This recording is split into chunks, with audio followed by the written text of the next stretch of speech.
Second time pudding বানায় আজকে সার্থক হলাম। সো হ্যালো এভরিওয়ান, আসসালামু আলাইকুম। সবাই কেমন আছো?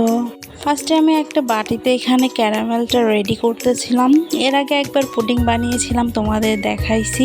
সেটা একবারে ভেঙে চুরে চুরমার হয়ে গিয়েছিল, হৃদয় ভাঙার মতো। তো আমি এখানে একটা ডিম নিয়েছিলাম, একটা ডিম ফেটিয়ে নিচ্ছিলাম চিনি দিয়ে। আমি অল্প বানাবো তো এর জন্য একটা ডিমই নিয়েছি, আপনারা চাইলে 2-3টাও নিতে পারেন। তো আমি এখানে চিনি আর ডিমটা সুন্দর করে মিক্স করে নিব যেন চিনির গুঁড়াটা না থাকে।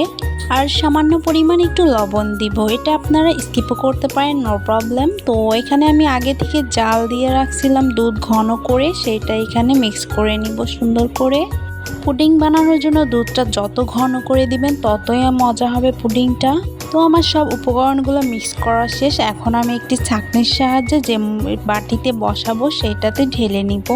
পুডিংটা বাচ্চা থেকে বড় মানুষ সবাই এটা পছন্দ করে। এটা সুন্দর করে ছেঁকে নিতে হবে, নয়তো গুঁড়া গুঁড়া থাকলে পুডিংটা ভালো মতো হবে না। ফাইনালি আমার পুডিংটা রেডি।